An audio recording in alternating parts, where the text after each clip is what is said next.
Chapter 19 share holder meeting. पिछला भाग जरूर पढ़ें। अब आगे। राज की पूरी बात सुन राघव वापस अपना काम करने लगता है और राज को इग्नोर कर देता है। राज हैरानी से राघव की तरफ देखता है जो एक पल में राज को अनदेखा कर दिया। राज राघव को घूरने लगता है। 9 राघव काम करते हुए बोला, देख तेरे ऐसा करने से मैं पिघलने वाला नहीं हूँ और ना ही मुझे कोई शौक है उस खड़ूस के पास जाने का। वैसी गलती तेरी है, तुझे क्या जरूरत थी कंपनी में लेट आने की। इतना बोल राघव अपने काम पर ध्यान देने लगता है। राघव की बात सुन राज उदास होकर बोला, क्या यही थी तेरी दोस्ती जो बुरे वक्त में अपने सच्चे दोस्त के काम ना आए।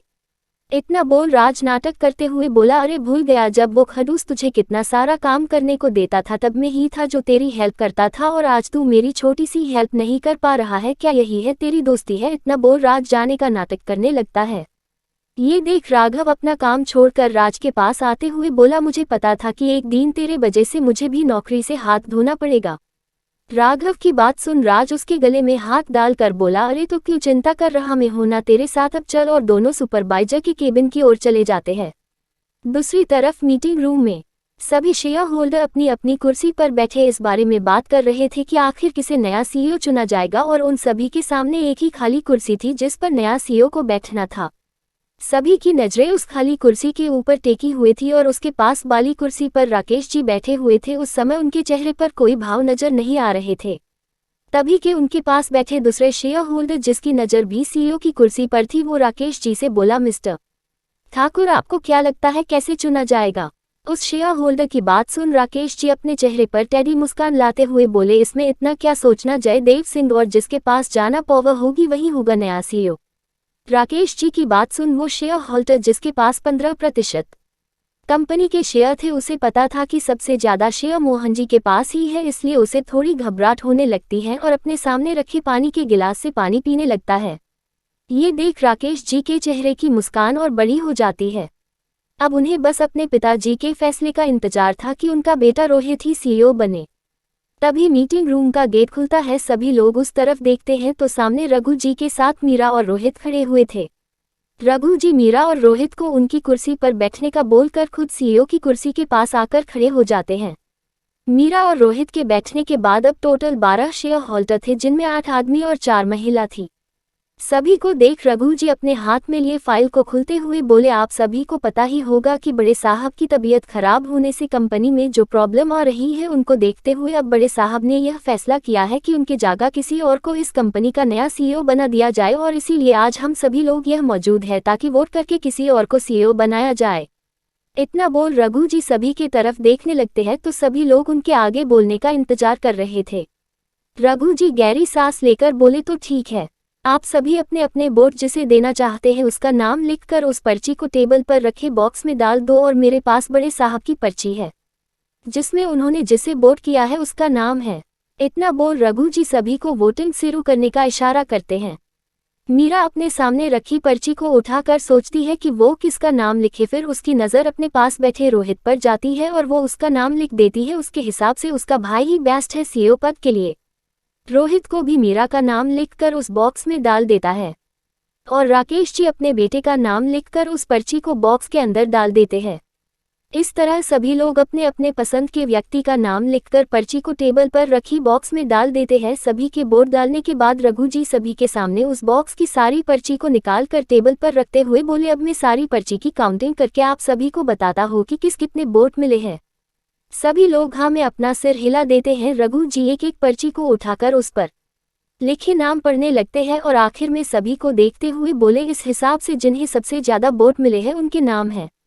1 Rohit 5 vote, 2 Meera 2 vote, 3 Jaidev Singh 0.5 vote. अब मेरे हाथ में एक ही पर्ची है जो तय करेगी कि कैसे सीईओ बना जाए और इस पर्ची पर जिसका भी नाम हुआ उसे किसी के वोट की जरूरत नहीं है क्योंकि यह पर्ची सबसे बड़े शेयर होल्डर की है और यह पर्ची पर लिखा नाम ही अकेले इस एक वोट की दम पर किसी को भी सीईओ बना सकता है और यह फैसला सभी को मानना होगा।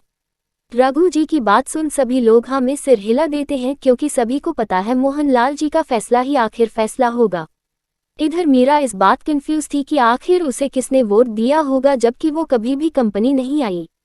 रघु जी उस पर्ची खुलकर देखते हैं तो उस पर लिखा हुआ नाम पढ़कर उनके चेहरे पर मुस्कान आ जाती है क्योंकि इस नाम से अच्छा और कोई इस कंपनी को नहीं संभाल सकता है। रघु जी सभी की तरफ देखते हुए बोले तो आप सब रेडी हैं नाम जानने के लिए? सभी लोग हाँ में अपना सिर हिला देते हैं। रघु जी बोले उसका नाम है। इधर कंपनी के लाइन एरिया की तरफ राज और राघव दोनों केबिन के सामने खड़े हुए थे। राघव राज के कंधे पर हाथ रखकर बोला, देख भाई तुझे डरने की जरूरत नहीं है, हाथ थोड़ा बहुत वो खड़ूस तुझे जरूर कुछ बोलगा, लेकिन तो शांति से उसकी सारी बातें सुन लेना, आखिर गलती भी तो तेरी है। राघव की बात सुन राज गुस्से से राघव का हाथ अपने कंधे से हटाकर बोला, अरे तू मुझे हिम्मत दे रहा या मेरी गलती बता रहा है?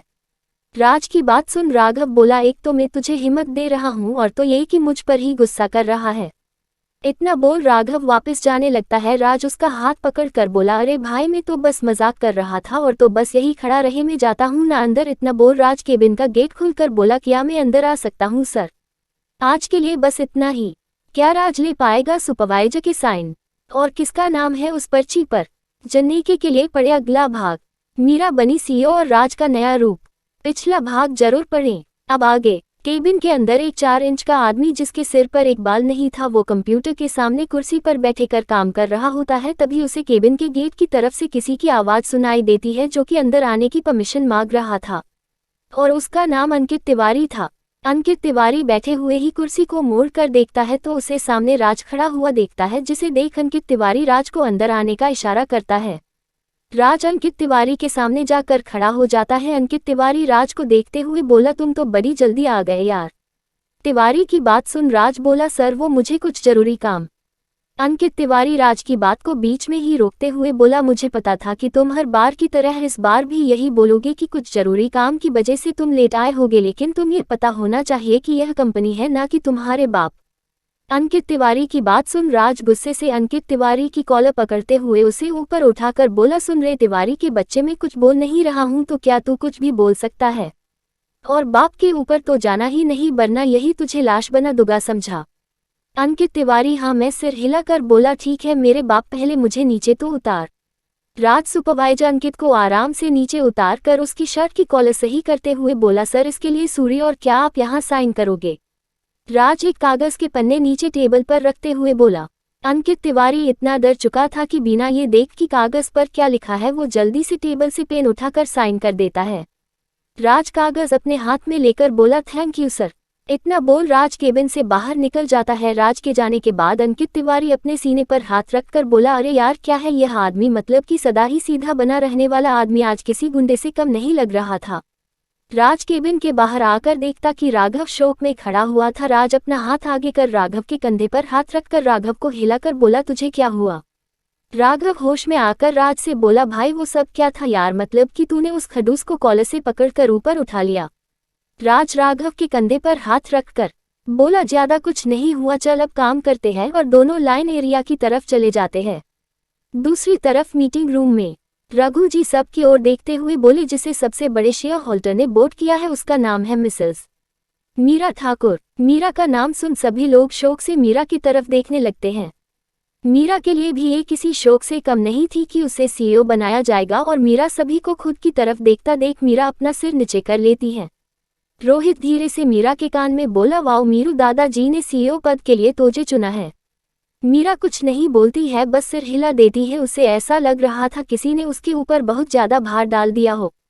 तभी जयदेव सिंह अपनी कुर्सी से खड़ा होकर बोला, अरे मोहन जी, किसी को कंपनी का सीईओ कैसे बना सकते हैं जिसे कंपनी के बारे में कोई भी नॉलेज नहीं है?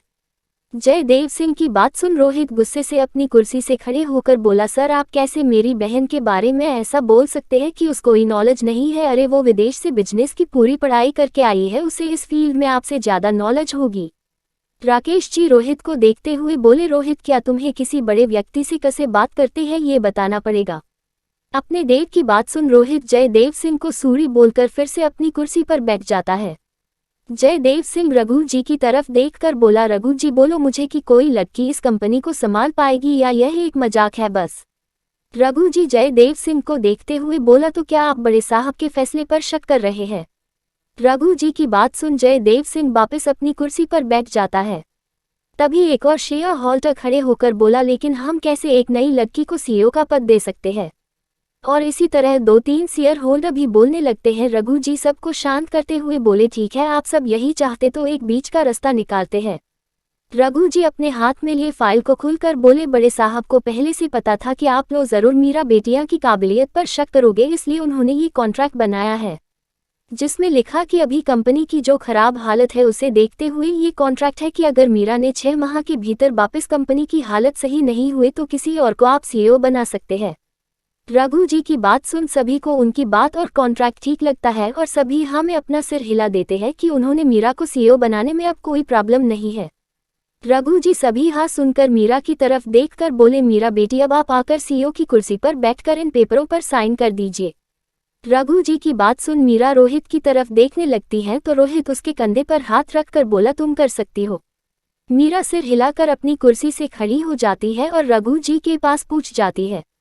रघु जी मीरा को कुर्सी पर बैठने का इशारा करते हैं। मीरा सिर हिलाकर बैठने को होती है, तभी उसे कुछ याद आता है और वो टेबल पर रखी पेन को उंगली के टच से नीचे गिरा देती है। फिर सभी को सूरी बोल नीचे झुककर रघु जी के पैर छू लेती है।